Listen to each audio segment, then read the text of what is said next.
Bienvenue sur l'internaute.com et ouestfrance.fr pour Direct Politique, votre émission politique sur Internet. Nous recevons aujourd'hui Chantal Joanneau. Bonjour. Sénatrice UDI de Paris. Bonjour Chantal Joanneau, merci d'être avec nous, merci d'avoir accepté notre invitation. Merci de m'avoir invité. Michel Urvois, éditorialiste politique de Ouest France, est avec moi pour co-présenter cette émission. Vous connaissez le principe, je vous le rappelle rapidement, vous avez 40-45 minutes pour commenter, réagir sur Internet, poser votre question à Chantal Joanneau. Michel et moi-même, nous nous ferons un plaisir de la retransmettre en direct. Alors, Chantal Joanneau, si vous le voulez bien, nous allons tout d'abord revenir sur la conférence de presse de François Hollande mardi dernier. Alors François Hollande assume aujourd'hui son virage social-démocrate, social-libéral, ça dépend des analyses. Est-ce que, selon vous, c'est une bonne chose pour la France que François Hollande se tourne désormais vers le monde de l'entreprise ? Ce changement de discours est une bonne chose.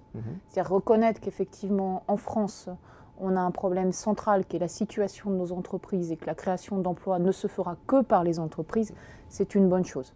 Vraiment. Et le problème, c'est qu'il a fallu 2 ans de tâtonnement, 2 ans et demi de tâtonnement et d'erreurs, avant d'en arriver là, que pendant ces 2 ans, on a augmenté les prélèvements obligatoires sur les entreprises d'un peu plus de 29 milliards, et que maintenant, on dit qu'on va les baisser de quasiment 30 milliards. Donc on aura perdu au total 5 ans. Vous pensez que François Hollande s'est trompé pendant 2 ans ? Oui, notre position a toujours été très claire sur ce sujet. Jean-Louis Borloo, à plusieurs reprises, a interpellé le Premier ministre et le Président pour leur dire, voilà, arrêtez, on est prêt à vous suivre, on est prêt à vous aider, on restera dans l'opposition, mais on est prêt en tout cas à construire avec vous, mais changer radicalement de position. Donc, dans le discours, c'est une bonne chose. En tout cas, et je pense qu'à l'égard des Français qui, aujourd'hui, les enquêtes d'opinion le montrent, sont beaucoup plus ouverts à l'égard des entreprises et de la situation des entreprises, c'est une bonne chose. Si on se remonte les manches et qu'on serre les coudes, on va y arriver. Donc 30 milliards, ce sont les cotisations familiales des entreprises. Si les entreprises ne les paient plus, où peut-on trouver ces 30 milliards ? C'est ce que je disais tout à l'heure. C'est le véritable enjeu aujourd'hui, c'est qu'en réalité, si on regarde bien les chiffres, ce ne sera pas 30 milliards en plus du fameux crédit d'impôt compétitivité qui, lui, est de 20 milliards, parce que ça ferait 50 milliards. Le CICE sera intégré dans ces dépenses. Ce sera effectivement, en réalité, que 10 milliards de plus par rapport au fameux CICE. Donc vous trouvez qu'il y a un peu de tromperie dans la manière de présenter les choses ? Il y a un peu de tromperie. Ce n'est pas 30 milliards supplémentaires, c'est 10 milliards supplémentaires à l'horizon 2017. Donc sur le comment on finance, le CICE, il est financé. Il est financé par des augmentations de prélèvements obligatoires. Donc il reste 10 milliards à trouver par une baisse des dépenses publiques. Mais en réalité, ce qu'on ne dit pas, alors pardon, je vais rentrer un petit peu dans la technique, c'est que le CICE, celui-ci, est totalement défiscalisé. On ne paye pas d'impôt dessus. La suppression des cotisations familiales va augmenter les marges des entreprises qui, elles, sont taxées au titre de l'impôt sur les sociétés. Cette taxe rapporte 10 milliards. Donc c'est une opération blanche pour le gouvernement. Vous dites que ça ne va rien coûter de plus au budget de l'État ? Ça ne coûtera rien de plus au budget de l'État si effectivement c'est bien le CICE qui est remplacé par cette augmentation des cotisations familiales. Mais ce qui n'est pas très honnête, c'est que ce qui était versé effectivement à la sécurité sociale sera demain versé au budget de l'État. Et ce qui n'est pas très honnête, c'est que ça n'est pas une baisse de 30 milliards, c'est une baisse de 10 milliards par rapport au CICE. Et une opération blanche pour les entreprises ? Sur la durée, sur 5 ans, c'est une opération blanche pour les entreprises, malheureusement. Ceci dit, honnêtement, espérons que ce ne soit qu'une étape. Il y a des négociations en cours sur d'autres sujets, et notamment sur le droit du travail, sur la question du chômage et des conditions, effectivement, des allocations au chômage. Voilà, il faut qu'il y ait un contexte global. La formation professionnelle demain, 32 milliards en jeu, c'est énorme. C'est 1,5 point de PIB qui sont jetés par la fenêtre aujourd'hui. Mais pourtant, vous êtes favorable, enfin en tout cas Jean-Louis Borloo, on l'a entendu se dire favorable à cette annonce. Ah, on est très favorable à l'annonce, évidemment. Ça va dans le bon sens. Ça va dans le bon sens. Vous saluez le ton du président. On salue le ton du président, on salue l'annonce qui va effectivement dans le bon sens. Et on lui dit banco pour aller plus loin, banco pour effectivement... Vous seriez prêt à voter les dispositions qu'il a... Les dispositions, oui, on n'est pas prêt à voter la confiance, on ne fait pas partie de la majorité. Donc il y a quand même d'autres dispositions qui ne sont pas nécessairement dans le sens que nous souhaitons. Mais par contre, sur ces dispositions, évidemment, Évidemment, on est là pour aider notre pays On va y et revenir, les Chantal Joanneau. entreprises. On a beaucoup de questions Mais nous, permanentes ce qu'on avait proposé, j'y reviens juste dessus, parce qu'on a un programme Ok. économique qui a été présenté notamment en mai dernier, on avait proposé déjà cette suppression des cotisations familiales, en échange effectivement de ce qu'on appelle une TVA sociale que nous assumons pleinement. Donc ces dispositions, elles reprennent à quelque chose près ce que nous avions proposé. Vous diriez qu'on est à un moment où il faut dépasser l'esprit de parti pour servir l'intérêt du pays? Ah bah dans l'intérêt des Français et compte tenu de l'explosion du chômage, oui, quand même. 25% de jeunes au chômage, plus de 10% effectivement de personnes au chômage, 5 millions au total si on compte toutes les catégories. Ah oui, il y a Chantal urgence. Joanneau, il y a une question de Marco justement qui réagit à ça.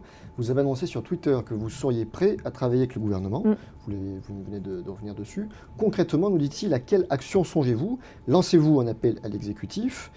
Voilà, concrètement, qu'est-ce que vous demandez au gouvernement? Très concrètement, on est sur une position, Jean-Louis Borloo l'avait déjà exprimé, on a présenté 10 mesures effectivement sans voter pour la confiance relancer l'économie. sur le pacte de responsabilité. Est-ce qu'il n'y a pas un manque de cohérence là? Non, c'est-à-dire que nous ne faisons pas partie de la majorité, nous restons dans l'opposition, nous sommes dans une opposition constructive, ça veut dire que sur l'ensemble de ces mesures économiques qui vont dans le bon sens, on ne va pas bêtement dire parce qu'on est dans l'opposition, nous ne les votons pas, mais on est prêt à travailler pour dire voilà ce que nous vous proposons pour aller plus loin sur d'autres sujets. On est prêt à voter ces dispositions au Parlement, et d'ailleurs on l'a déjà fait, on a déjà voté les contrats d'avenir ou les contrats de génération, on l'a déjà fait.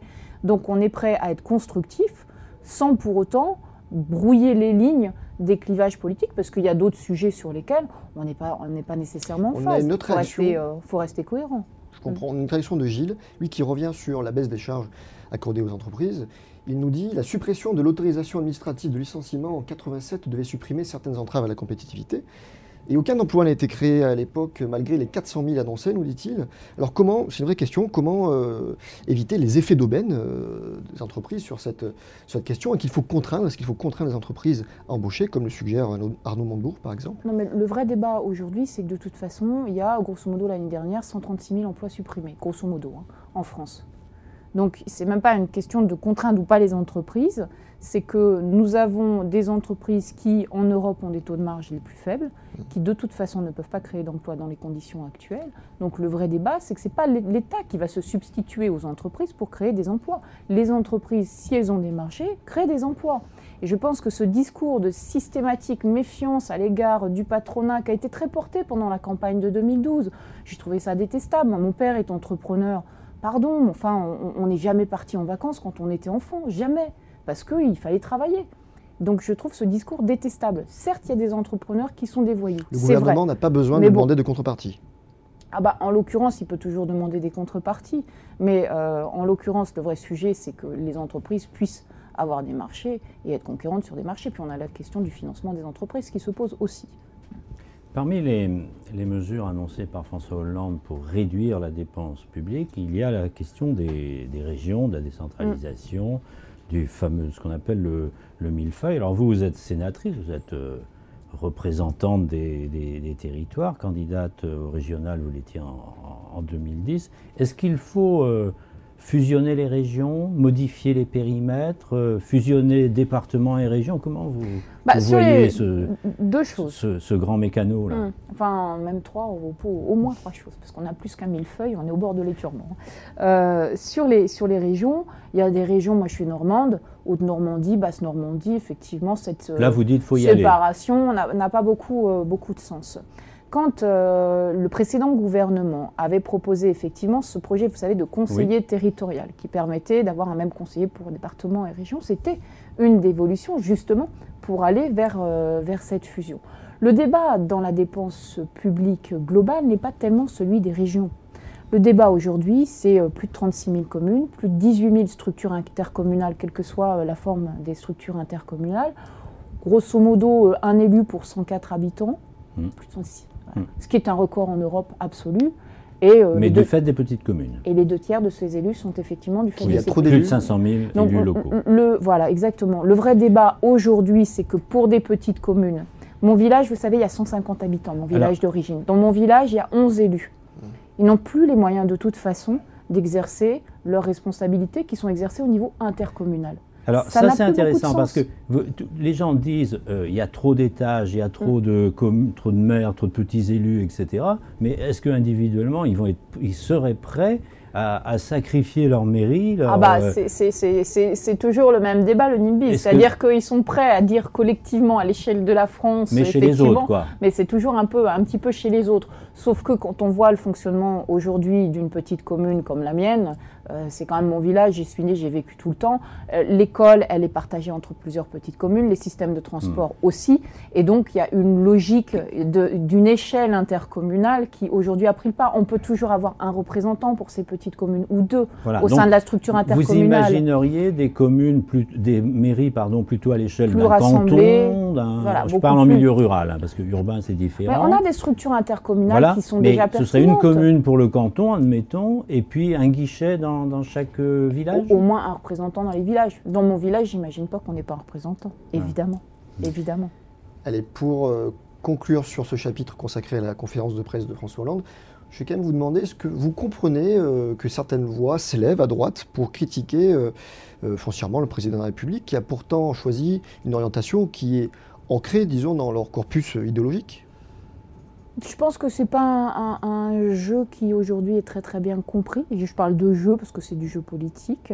Que les positions à droite sont d'ailleurs très divergentes en ce moment. Et ceux qui disent chiche sont plutôt dans la bonne voie. D'accord. Voilà. Donc, chiche, bon, allez banco. Enfin, là, je vous disais, c'est pas un problème franco-français. Hein. On a une zone Europe aujourd'hui. Quand vous regardez les différents chiffres, que ce soit croissance PIB, chômage, déficit public ou autre, une zone qui a des difficultés. Donc quand Jean-François Copé annonce un coup de bluff, vous pensez qu'il se trompe?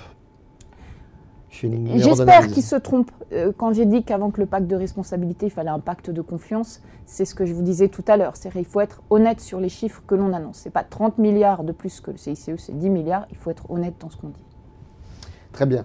On va passer, Chantal Joanneau, à l'actualité parlementaire qui est très marquée par la loi égalité hommes-femmes qui est débattue en ce moment à l'Assemblée, qui est arrivée hier soir chez les députés. On va consacrer une séquence pour ou contre. Alors, la première proposition à laquelle on vous soumet, c'est la réforme en l'état du congé parental. Êtes-vous pour ou contre cette mesure? Plutôt contre, pour une raison très simple. C'est que le congé parental, vous savez, aujourd'hui, effectivement, il est majoritairement pris par des femmes. On peut peut-être résumer pour les internautes.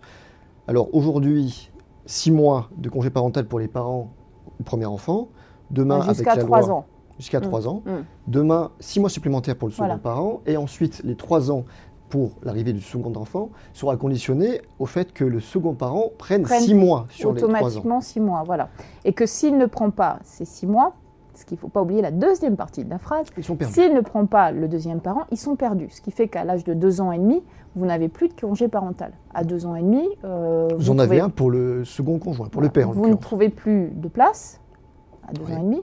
Et la scolarité, c'est à 3 ans. Donc il y a un problème là, en tout cas de 6 mois, dont on comprend assez mal la logique. Deuxième problème, qui est beaucoup plus central, et surtout en région parisienne, c'est que de toute façon, si ce sont majoritairement des hommes qui prennent le congé parental, c'est parce que dans un couple, ils gagnent plus que la femme. Et qu'ils préfèrent renoncer au salaire de la femme qu'au salaire de l'homme. C'est un problème de fond, c'est un problème structurel. Vous savez que c'est en moyenne 20% en dehors de toute différence de qualification, ce qui est énorme. En région parisienne, vous ne vivez pas avec un congé parental. Le problème de la région parisienne, c'est qu'on a un pouvoir d'achat très, très, très, très faible. Donc ce qui, moi, me pose problème, c'est que cette mesure qui est complètement imposée risque de mettre beaucoup de couples dans la difficulté. Vous pensez que ça ne suffira pas pour contraindre les pères à prendre le congé parental? Je crains que non. On a un problème de fond qui est cette différence de salaire, qui suppose des mesures de fond qui sont par ailleurs contenues dans la loi, qui est une bonne loi que nous avons votée. Mais il y a cette disposition, qui nous pose vraiment problème. Mais sur le principe, vous êtes d'accord, c'est sur les modalités? C'est sur les modalités. Non, mais que le père prenne un congé parental, moi, j'aime autant vous dire qu'avec les responsabilités que j'ai eues et 3 enfants, mon mari a été très très impliqué dans la gestion de la famille. Donc bien sûr, bien sûr. Autre thème, même s'il n'est pas central peut-être, mais qui vous intéresse, qui vous passionne, c'est l'interdiction des minimis au moins de 13 ans. Inclus dans le texte de loi. Hein. Oui. Alors, il faut aller plus loin, il faut aller... Moi, vous savez que c'était un de mes sujets, dans la mesure où j'avais fait un rapport sur l'hypersexualisation, qui dénonçait ces concours de beauté pour enfants, parce que les concours de minimis, ça n'est qu'une des formes des concours de beauté pour enfants, et qui prônait leur interdiction pure et simple jusqu'à l'âge de 16 ans. Là, on est à 13, est-ce que c'est suffisant? Bon, J'aurais préféré 16. Mais 13, c'est déjà mieux que la position initiale du gouvernement qui était contre le principe de l'interdiction et qui était pour des autorisations plus ou moins conditionnées, ce qui était très difficile à appliquer. Donc 13, c'est déjà ça. On va dire qu'à 13 ans, on est adolescent, on est peut-être plus préoccupé par son apparence, évidemment, que quand on est petit. Donc je préfère cette première étape que rien du tout. Le niveau des sanctions est un petit peu faible, c'est pas très dissuasif. Une amende de 1 500 €. 1 500 €, c'est pas très dissuasif pour les organisateurs. Mais ce qui est très intéressant, c'est que la communauté nationale, le Parlement, s'est prononcé très clairement pour dire on ne veut pas que nos enfants soient considérés comme des objets de beauté. On veut que nos enfants restent des enfants et qu'ils soient consacrés à des apprentissages un peu plus fondamentaux que leur apparence. Allez, on passe à la troisième proposition. Êtes-vous pour ou contre, Chantal Joanneau, supprimer l'idée d'une situation de détresse pour pouvoir recourir à une interruption volontaire de grossesse? Vous savez qu'en ce moment, c'est très discuté. Dimanche, il y a une manifestation assez importante pour défendre, plutôt revenir d'une certaine manière, sur le droit à l'IVG. À votre avis, est-ce que cet amendement paraît plus polémique ou plutôt intéressant? Alors, sur le fond, oui. Je respecte totalement les convictions religieuses des personnes qui disent la vie commence dès la conception et je respecte. Simplement, effectivement, nous sommes dans un État laïque. Le droit à l'avortement est un grand progrès, à l'IVG et surtout en situation de détresse. Le drame, on le voit aujourd'hui, c'est des mères qui ne se sentent pas mères, des parents qui ne sont pas effectivement préparés ou dans des conditions pour accueillir comme il se doit un enfant. Un enfant, c'est une énorme responsabilité et ces enfants, ensuite, se trouvent eux-mêmes en situation de détresse. Tout ce qui est, moi je travaille beaucoup aujourd'hui sur les problèmes de maltraitance sur les enfants et de protection de l'enfance. Je crois que c'est essentiel quand on n'est pas prêt à être parent d'avoir ce droit. C'est un droit et je pense qu'il faut respecter, il faut être accompagné parce que c'est pas un acte anodin. Il ne faut pas banaliser l'IVG. Ça c'est une certitude. Mais il faut améliorer la loi Veil ou pas sur ce point? À la marge. C'est-à-dire situation de détresse. Accompagnement psychologique des parents et notamment de la mère, parce que ce n'est pas un acte anodin, mais à la marge. Mais c'est un progrès, je pense qu'il ne faut pas revenir dessus, sans pour autant rentrer dans un conflit idéologique. Non, surtout pas. Surtout pas. Il y a trop de personnes concernées.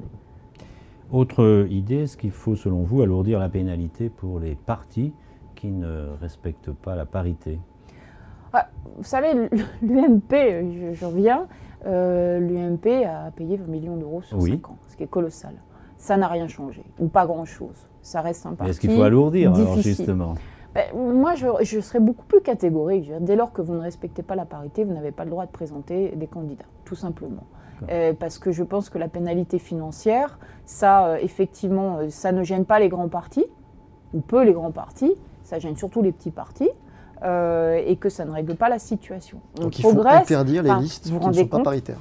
Oui, et puis de parité de fait. Vous vous rendez compte quand même, on progresse, mais à pas de souris, quoi. On est 22% au Sénat, alors quand on voit une sénatrice qui en plus à la quarantaine, on trouve, oh là là, quelle exception. C'est marrant. Donc, mais vous êtes à parité au sein du groupe UDI? Au sein du groupe UDI, alors au Sénat, on n'est pas à parité, mais on est mieux qu'à l'Assemblée nationale où effectivement, là, il n'y a qu'une femme. Mais bon, on a hérité aussi d'un parti qui n'était pas créé au moment des élections. Voilà, puis vous avez dû négocier des places, etc. Non, mais le parti l'UDI a été créé après. Absolument. Donc vous verrez. On aura des bonnes surprises. On aura des bonnes surprises. Chantal Joanneau, je vous soumets le commentaire de Sylvie Manif pour tous, qui nous dit êtes-vous une défenseuse de la théorie du genre, tant défendue par les technocrates, nous dit-elle, de l'éducation nationale? Alors, théorie du genre, peut-être pour les internautes, théorie du genre, en gros, c'est l'idée selon laquelle...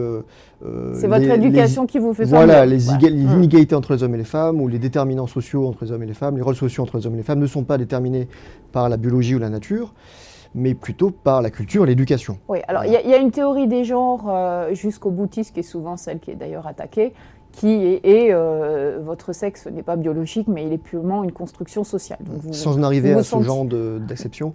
Non, sans en arriver à ce genre d'acception, il y a quand même des constructions sociales et des codes sociaux qui sont effectivement attribués aux femmes et aux hommes. C'est ce que j'avais notamment dénoncé dans le rapport sur l'hypersexualisation, et des codes d'ailleurs qui, malgré toutes les lois et malgré toutes les évolutions de notre société portées par les politiques, s'aggravent. C'est-à-dire que vraiment ce qui m'a frappée et beaucoup inquiétée, c'est que nos enfants baignent dans des codes qui sont de plus en plus sexués. Les petites filles baignent avec des poupées Bratz qui sont quand même la reproduction de ce qu'on appelle les Girly Shoes, qui est un groupe. Elles baignent dans des codes issus de la pornographie que l'on trouve dans les clips vidéo, dans les dessins animés, dans les jeux vidéo. Alors les jeux vidéo, c'est absolument épouvantable. Et les garçons, eux, c'est la figure du catcheur qui devient dominante et la figure de la puissance. La fille douce contre le garçon fort.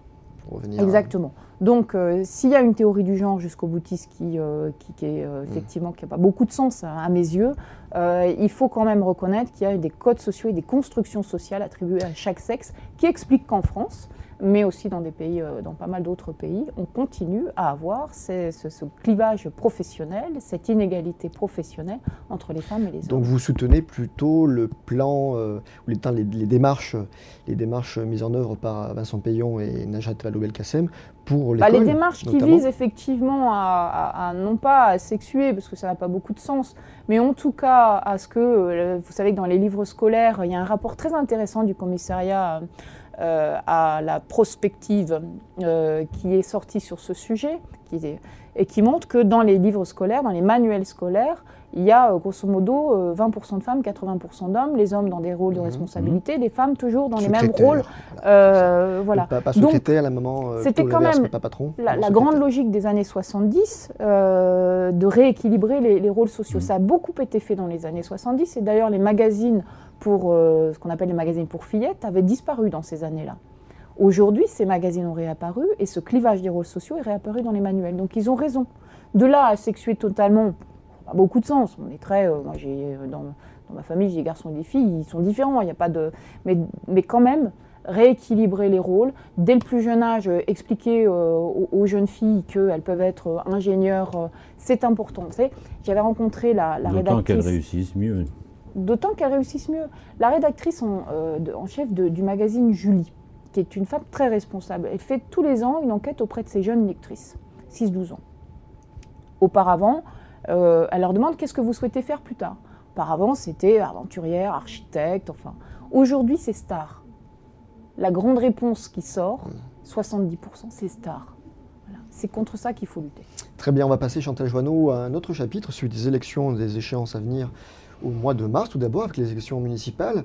Alors, à Paris, l'alliance entre l'UDI et l'UMP ne semble pas si solide que prévu initialement. Alors, Benoît Pernin se présente dans le 12e arrondissement en dissidence. Il est soutenu notamment par Hervé Morin. Est-ce que vous-même, vous lui apportez votre soutien ? Benoît est un ami. C'est-à-dire que vous savez que j'ai beaucoup travaillé dans le 12e arrondissement. Et c'est quelqu'un qui est très implanté. Alors, sa famille est très implantée, mais lui aussi est très actif. Donc, je ne critiquerai pas la démarche de Benoît, surtout qu'il ne l'a jamais faite avec le moindre mot défavorable ou agressif à l'égard de la liste officielle et ni à l'égard de Nathalie. Donc, il fait cette démarche. Si demain, il fait un bon score, il se ralliera, quoi qu'il advienne, de toute façon, à la liste majoritaire. Point à la ligne. Ce n'est pas le cas d'un Charles Becbédé qui a été absolument odieux avec Nathalie Kosciusko-Morizet, parce que moi je soutiens Nathalie Mordicus, c'est une femme que j'aime beaucoup, je trouve qu'elle est parfaite pour Paris. Elle fait une bonne campagne. Elle fait une campagne difficile. Elle fait une campagne difficile parce que la droite parisienne, je l'ai bien connue, c'est pas une droite facile, mais elle fait une campagne difficile. C'est que la droite parisienne met des bâtons dans les roues à Nathalie Kosciusko-Morizet. C'est une tradition. Dont je ne connais pas très bien l'origine, effectivement, mais bon, après, vous savez, les ambitions en politique, c'est un peu le ressort de beaucoup de personnes, donc ma foi. Mais non, elle fait oui. C'est que ça dérange qu'une femme mène la liste. Ça dérange qu'une femme mène la liste. Mais c'est une bonne chose que demain, quoi qu'il advienne, ce soit une femme ou une autre femme qui soit à la tête de Paris. Ça, je trouve que c'est un bon message. Intéressant. Jacques, un internaute qui demande comment pouvez-vous vous alliez avec le MoDem qui a fait gagner François Hollande. Dans ma ville, Dijon, donc c'est un cas particulier, le MoDem s'allie avec le PS. Quelle cohérence, demande-t-il. Alors, 2 points. Le premier, c'est que l'alliance qu'on appelle l'alternative entre l'UDI et le MoDem n'a été conclue qu'à une condition, c'est que François Bayrou dise très clairement qu'il était dans l'opposition. Et qu'il resterait dans l'opposition. Il l'a dit. Il l'a dit très clairement et il a confirmé. Et il a même le soutien de Jean-François Copé aujourd'hui à Pau. Donc s'il ne l'avait pas fait, Jean-Louis Borloo n'aurait jamais acté cette alliance. Reste que localement. Donc ça, reste que localement. Il y a grosso modo une dizaine de villes, dont Dijon, qui posent problème. Et qu'on a très clairement demandé au MoDem de dire très clairement, dans ces villes, le MoDem n'a pas l'investiture, enfin les représentants ou ceux qui se réclament du MoDem n'ont pas l'investiture de l'alternative pour se présenter. On avait mis d'ailleurs dans la charte, parce qu'on le savait très bien, dans la charte de l'alternative, que pour les élections municipales, on s'adapterait aux contextes locaux pour une raison très simple, c'est que bien souvent sur les listes municipales ou dans la gestion même de la ville, très concrète, vous allez avoir une équipe plutôt de droite ou plutôt de gauche et des personnes de l'autre bord qui, parce qu'elles sont compétentes, vont s'allier. Quand vous prenez une ville, même nous, si on peut avoir quelqu'un de gauche compétent qui vienne s'allier, ça nous va très très bien. Et je ne suis pas sûre que la population locale y trouve à redire. Pour autant, voilà, sur ces villes, on veut quand même que les choses soient assez claires. Même à Lille, avec Martine Aubry. Écoutez, à Paris, on a un MoDem qui est allé avec le Parti Socialiste. Voilà, il a été suspendu du MoDem.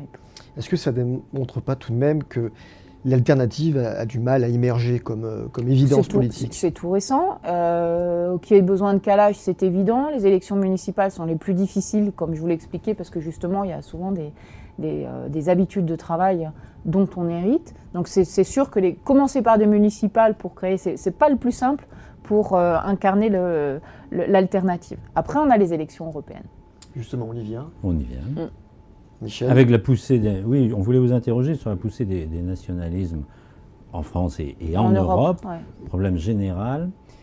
Quels sont les bons arguments à adresser aux électorats de ces formations et en France à l'électorat de Marine Le Pen? Écoutez, manifestement, politiquement, on ne l'a toujours pas trouvé, les bons arguments, puisque effectivement, ces mouvements extrémistes ou populistes progressent en Europe, un peu partout.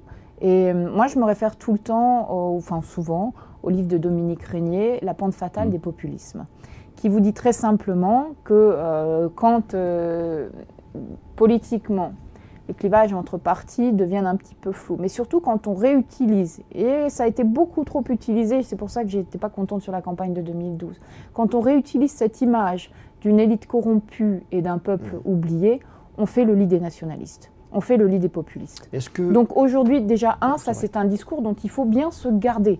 Il peut y avoir dans les élites dont on fait partie des petits canards noirs, boiteux, quoique j'aime bien les canards, mais bon. Toujours est-il qu'ils ne sont pas représentatifs de l'ensemble des élus qui sont quand même corps et âme dévoués à leur mission. Deuxièmement, alors sur l'Europe, comme je vous le disais, force est de constater qu'aujourd'hui, l'Europe n'a pas répondu aux espoirs qui étaient mis en elle. Ça, c'est une évidence, et que les difficultés au sein de la zone, notamment de la zone euro, les difficultés de croissance, l'endettement massif, les problèmes de chômage qui sont partagés par la plupart des pays, questionnent l'Europe. Ce n'est pas par moins d'Europe qu'on va s'en sortir. Sortir, par exemple, de l'euro, c'est la garantie de voir notre endettement exploser. C'est une évidence. Sortir de l'Europe avec nos petits 66 millions d'habitants dans une planète qui en 2050 comptera 10 milliards d'habitants, c'est la garantie de n'être plus rien demain. L'Europe, c'est une puissance si on est unis. Donc ce que nous disons, nous, parce que nous sommes un parti pro-européen assumé, et ils sont rares, parce que les pro-européens aujourd'hui se planquent. Voilà. Nous disons, on veut plus d'Europe. On veut une Europe plus politique. Plus fédérale, plus intégrée. On veut une Europe des États-Unis d'Europe. Il faut reprendre la logique de Victor Hugo. On veut une Europe plus politique, on veut une Europe intégrée, on veut une Europe qui aille vers la convergence fiscale et sociale, qui dispose de budgets, notamment dans le domaine de l'innovation. C'est totalement anormal qu'on ait accepté une baisse du budget européen et qu'on ait accepté de sacrifier le budget consacré à l'innovation et le budget consacré à l'énergie et au transport au bénéfice de la PAC. C'est totalement anormal. L'avenir, c'est bien évidemment dans l'autonomie alimentaire, mais c'est surtout dans l'innovation, dans l'énergie, dans ces secteurs où on a des atouts formidables. Chantal Joannon, est-ce que pour défendre cette ligne à Paris notamment, il vaut mieux compter sur Amayad ou plutôt sur Madame de Sarnez? Les deux le portent. Il n'y aura pas de candidature officielle. Je ne vous répondrai pas aujourd'hui sur ce sujet. Et vous-même, On va présenter nos têtes de liste Ouais. début février, Vous avez forcément très prochainement, vous avez donc forcément- vous saurez tout. vous avez une préférence, j'imagine, entre les deux candidates? Je me garderai bien de vous dire la moindre préférence aujourd'hui. Voilà. Très bien. Est-ce que Je vous-même commence un petit peu à connaître la politique. vous êtes tenté par un mandat européen? Vous vous sentez passionné par Ah, l'Europe? je serai très très tentée par un mandat européen. J'adore l'Europe. J'ai travaillé en plus à la représentation permanente de la France à Bruxelles. Et j'ai vu tous les atouts de l'Europe. Donc je serai très tentée. Mais je suis engagée sur un mandat sénatorial jusqu'en 2017. Et par conséquent, je n'ai pas envie de trahir les personnes qui m'ont élue. Je reste sur mon mandat sénatorial. Et puis, on ne manque pas de candidats à l'UDI pour l'Europe. Mais sur le fond, est-ce que vous êtes sur des positions très différentes de celles de François Hollande ou du Parti socialiste sur l'Europe? Ah, il n'assume pas du tout cette vision fédéraliste, parce que le Parti socialiste, par exemple, avec des personnes comme Montebourg, est obligé de faire un grand écart entre ses positions européennes. Nous, au sein de l'UDI, on est tous totalement fédéralistes, on est tous pro-européens. Donc on a cette unité de vue et ce courage de le dire qu'aujourd'hui, le Parti socialiste n'a pas du tout. Et on n'aurait Non, mais jamais... c'est intéressant de le dire parce que quand on les entend parler d'innovation, de social, etc., on pourrait se dire tout le monde dit la même chose en fait. Très bien, ils ont voté un budget européen en baisse où les crédits innovation, réseau, transport, énergie représentent grosso modo 20-23% du budget. Ah, très bien. Allez, Chantal Joanneau, on va passer, avant la dernière séquence de l'émission, à un petit chapitre consacré à l'écologie. Très bien. On veut d'abord vous interroger Il est trop sur ce petit. débat à l'Assemblée nationale la semaine dernière sur le projet de loi d'avenir pour l'agriculture, une mesure importante, une loi importante, un texte important. Il était question notamment du passage d'un modèle agricole productiviste, c'est un peu ce qu'on peut dire, vers une agroécologie. L'UMP reproche notamment au gouvernement de s'enfermer uniquement sur un concept environnemental, trop peut-être tourné vers le bio et peut-être pas assez vers la production. Est-ce que vous partagez ce sentiment ? Moi, je partage le sentiment inverse, c'est-à-dire que le gouvernement utilise un mot et fait l'inverse. C'est-à-dire qu'il parle très bien d'agroécologie, ça je suis tout à fait d'accord, ils en parlent parfaitement, il n'y a rien à redire sur le discours. Et en même temps, à Noël, quand tout le monde est parti, il faut passer un décret qui facilite l'implantation d'élevage de porcs intensifs. Les extensions, oui. Voilà. Donc le problème de ce gouvernement, en tout cas dans le domaine de l'écologie, c'est qu'il en parle très très bien, mais il fait très très mal à l'écologie. On n'a jamais subi au ministère de l'écologie de telle baisse. C'était moins 13% cette année, c'était moins 17% l'année d'avant. Donc sur l'agriculture, ils font l'inverse. Donc ça, franchement, pour moi, alors on l'a vu d'ailleurs dans le cadre de la négociation de la PAC, on est très très en retrait de ce qu'il faudrait faire. Donc moi, je suis dans la vision totalement inverse contrairement à de la ligne de l'UMP. l'UMP, c'est ça, vous défendez le ton, Moi, je le discours. Je défends l'agroécologie, je défends le développement du bio, d'une agriculture de qualité, je défends la nécessité aussi de dire que le prix des aliments doit être plus cher, parce qu'il faut payer les agriculteurs Au prix juste. au prix juste. Le vrai sujet aujourd'hui, c'est que les discours de la grande distribution qui vous disent on baisse les prix. Aujourd'hui, l'alimentation dans le budget d'un ménage, ça ne représente pas grand-chose. Ça va être de l'ordre de 13% grosso modo. Fait que derrière, il ne faut pas se plaindre si après nos agriculteurs ont du mal à survivre, si après ils nous disent le bien-être animal, on y croit, mais on a du mal parce que personne ne veut payer au juste prix un animal qui a été élevé correctement. Donc nous, on porte un discours qui est très très différent de celui-ci. Mais dans cette loi, il n'y a que des vœux pieux, si je comprends bien, parce que j'ai quand même l'impression que sur le bio, il y a une réorientation des financements, il y a un encouragement à produire de la méthanisation, il y a quand même un certain nombre de choses. Ils disent ça et dans le même temps, tiens, vous prenez la méthanisation, dans le même temps, ils s'apprêtent à autoriser ce qu'on appelle la ferme des 1000 vaches à Abbeville. Le principe de la ferme des 1000 vaches est très très simple. C'est peut-être pas 1000 vaches, mais en tout cas, on élève des vaches uniquement pour faire de la méthanisation. Uniquement. Voilà, c'est juste l'inverse. Nous, on veut bien, au contraire, que l'agriculteur puisse développer comme revenu accessoire et annexe tout ce qui a trait à l'énergie, mais que ça ne pas que ce soit une activité principale, parce qu'on dénature totalement l'agriculture. Vous avez défendu l'écotaxe, on reste dans l'environnement. Et je la défends toujours. Et vous la défendez toujours. Vous êtes un peu isolé, non, dans l'opposition et à l'UDI sur cette position-là. Oh bah, Vous avez Jean-Louis. regretté déjà que la taxe carbone, à l'époque où vous étiez ministre, ait été enterrée déjà. Oui, j'avais déjà râlé à Vous l'époque. vous sentez déjà un petit peu isolé à l'époque. Aujourd'hui encore, on se demande si vous n'êtes pas un peu isolé, non? Alors, sur ce terrain. Jean-Louis a dit, en tout cas sur l'écotaxe, qu'il fallait remettre le dossier sur le chantier parce qu'effectivement, ça générait beaucoup de contestations. De là à ensuite supprimer des portiques, autant dire qu'on enterre le dossier. On ne le remet pas, on l'enterre. Il est clairement enterré. Mais quel Vous dommage. voudriez qu'on les remette en place? Mais le principe de l'écotaxe, alors Ouest-France, tiens, ça tombe bien. Le principe de l'écotaxe, c'est qu'on a aujourd'hui, sur les 600 000 poids lourds qui sont chez nous, à peu près 20-25% qui sont en transit et qui ne payent rien chez nous, rien. Par contre, nos camions, à nous, ils payent la taxe à l'essieu. Donc le principe de l'écotaxe, c'est que vous traversez la France, vous payez, et vous payez en fonction du nombre de kilomètres parcourus et de la pollution.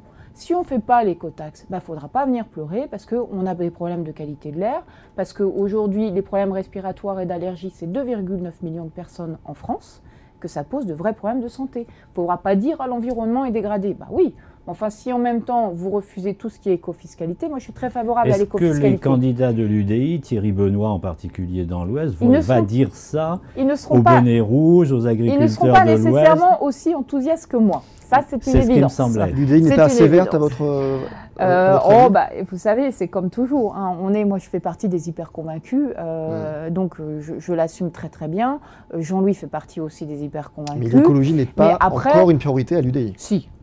Ah si, c'est une priorité. Maintenant, sur l'écotaxe, effectivement, la Bretagne, on avait déjà en fait négocié pour la Bretagne des exemptions de 50%. Absolument. Donc on avait déjà un régime dérogatoire. Mais sur l'écofiscalité, tout ce que je voudrais dire, c'est que si on rapporte justement la fiscalité pour lutter contre les pollutions à l'ensemble de nos prélèvements, on est avant-dernier en Europe. Donc tous ceux qui viennent me dire c'est affreux l'écofiscalité parce que ça pénalise notre croissance, si c'était le cas, on devrait être deuxième en Europe, ce qui n'est pas le cas aujourd'hui en termes de croissance. La contribution au climat élargi, vous êtes forcément favorable. Et deuxièmement, pardon, juste pour terminer, l'écofiscalité n'est bien que si c'est un basculement de la fiscalité qui pèse sur le travail vers une fiscalité qui pèse sur la pollution. C'était la logique de la taxe carbone telle que nous l'avions conçue à l'époque. Donc vous dites c'est la fiscalité constante, il faut réaffecter. C'est la fiscalité constante. C'est-à-dire que ce qui paye, comme nous on préfère le travail à la pollution, ce qu'on paye sur le travail, vous parliez tout à l'heure des cotisations familiales, on le bascule sur la pollution. Le problème de la contribution carbone ou climat-énergie, de toute façon, on la votera. C'est son taux, il est totalement dérisoire. Vous savez que le bon taux, ça avait été fixé par une commission dite Kiné, ce serait 32 € la tonne. On est à 7 € la tonne, donc ça ne fera pas de mal à personne. Hein, et ça ne changera en rien les comportements. Et surtout, c'est en compensation de rien du tout. Donc c'est juste quelque chose qui va servir à alimenter les caisses de l'État aujourd'hui. Chantal Joanneau va passer à la dernière séquence de l'émission. Il nous reste 5 minutes pour commenter 5 actualités qui ont marqué la semaine dernière. On commence avec mardi dernier, la conférence de presse de François Hollande. Alors, il y a une autre actualité qui était dissimulée derrière, pas totalement dissimulée, la dimension politique. C'est le couple en instance de séparation, probablement, de François Hollande et Thierry Travailer.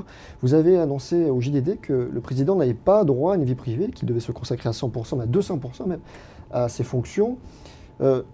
Alors, vous avez été vous-même victime de rumeurs complètement infondées en 2010. Est-ce que, selon vous, il n'y a pas dans le monde des médias un verrou qui a complètement sauté concernant la vie publique et la vie privée des hommes et des femmes politiques? Il y a deux éléments. La première, c'est que entre la rumeur et la révélation effectivement d'une vie privée, il y a une différence. Deuxième élément, c'est que sur la vie privée, soyons très très clairs, aujourd'hui, de toute façon, les outils sont tels que un homme politique, et tout particulièrement le président de la République, qui est l'homme le plus exposé, le plus regardé de France, ne peut pas se réclamer de sa vie privée. Même si je comprends sur le fond, moi aussi, quand j'étais ministre, c'est extrêmement gênant. Mais dans la réalité, on est à l'ère effectivement de Twitter et de Facebook. Un bon président qui a des maîtresses, donc il faut être tout simplement exemplaire. Il faut être tout simplement exemplaire. Et d'autant plus qu'à la limite, il n'aurait pas fait un argument de campagne en 2012. Il n'aurait pas dit « je serai exemplaire dans ma vie privée ». À la limite, pourquoi pas? Il en a fait un argument de campagne. Donc ça devient un élément politique. C'est lui qui l'a voulu. C'est pas nous, c'est lui qui l'a voulu. Et la Cour européenne des droits de l'homme s'est déjà prononcée sur ce type d'affaires. Elle avait jugé qu'il n'était pas illégitime pour un journal de scruter la vie privée d'un homme politique parce que ça révèle son caractère. C'est encore moins illégitime quand il en a fait lui-même un argument politique. Donc Closer n'a pas eu tort de publier ces photos. J'aime pas, je lis pas Closer. Alors, je lis pas et je l'ai pas acheté pour autant. Pour autant, on n'a pas à dire non, non, non, là pour la peine c'était vie privée. Non, on m'a dit qu'il était exemplaire dans sa vie privée. Et puis bon, les Français, je pense qu'ils attendent qu'il soit à 200% à son boulot.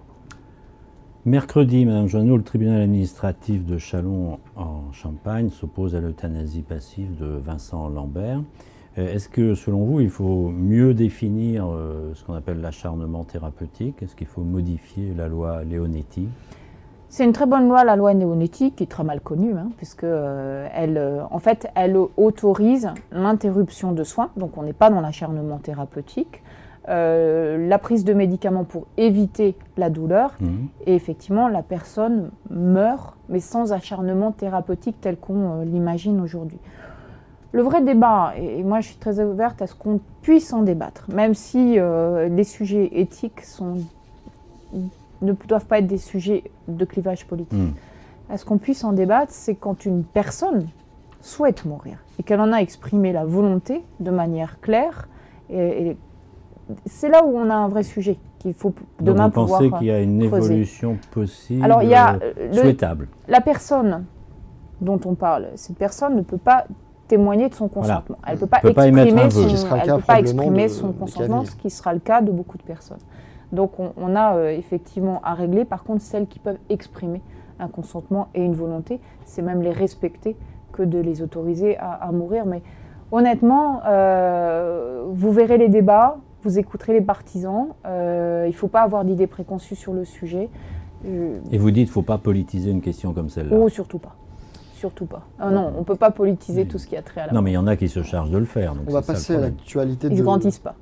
Passer à l'actualité de jeudi. Donc, le président de l'aéroport du Grand Ouest, Chantal Joanneau, annonce que les travaux de l'aéroport Notre-Dame-des-Landes commenceront sans doute avant l'été, je le cite.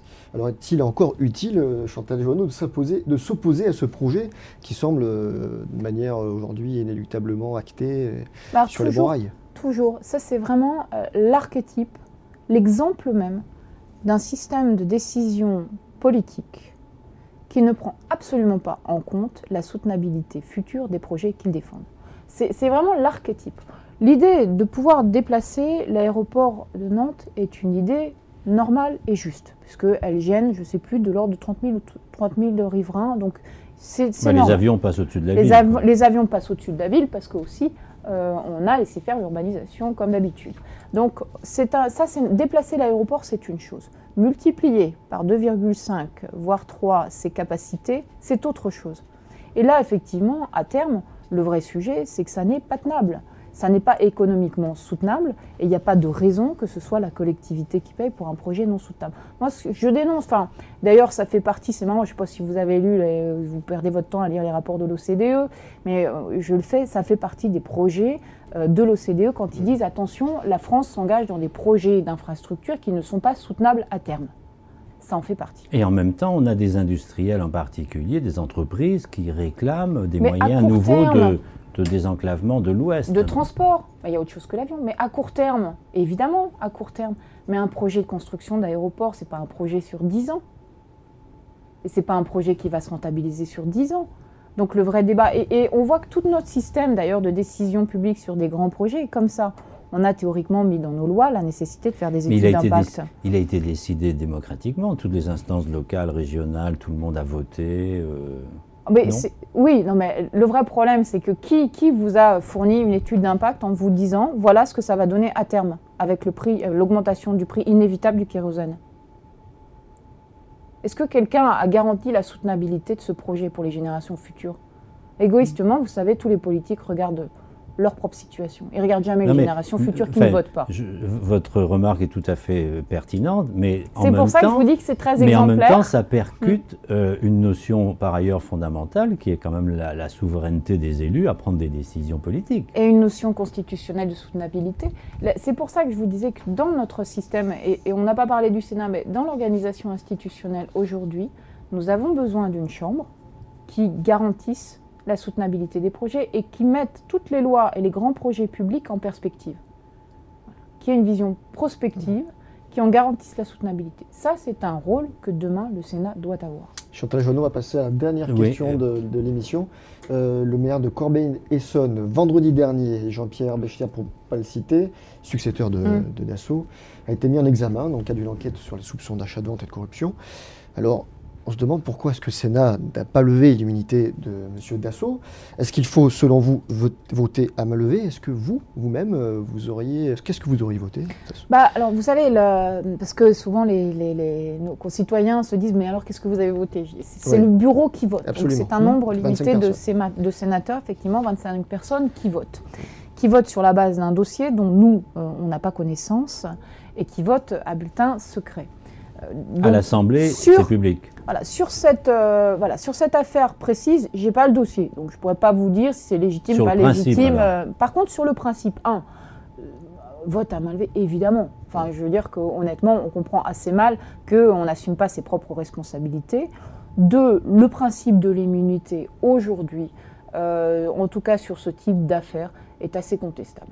Ça donne des arguments à ceux qui disent... Tous pourris. Vous auriez donc levé l'immunité si on vous avait demandé votre avis? Mais je ne peux pas vous dire, je n'ai pas connaissance de ce dossier, mais je trouve que le principe de l'immunité tel qu'il est conçu aujourd'hui n'est pas très compréhensible. D'accord. Ça n'entrave pas la justice. C'est vrai qu'il peut y avoir des œuvres malveillantes pour empêcher un politique d'exercer. Mais ceci dit, aujourd'hui, cette œuvre malveillante, elle est essentiellement par des biais médiatiques. L'affaire Georges Tron en a été un des exemples. Et donc, la question de l'immunité ne vous protège en rien de ça. En rien. Je pense que pour M. Dassault, de toute façon, alors bon, il a un certain âge, mais son avenir politique, s'il avait été plus jeune, aurait été entravé par cette affaire. Très bien, Chantal Joanneau, ce sera le mot de la fin. Merci d'avoir été avec nous ce matin sur Direct Politique. Merci Michel d'avoir co-présenté cette émission. Merci aux internautes. On se retrouve très très vite mardi prochain en compagnie de Guillaume Pelletier. D'ici là, restez connectés. À bientôt.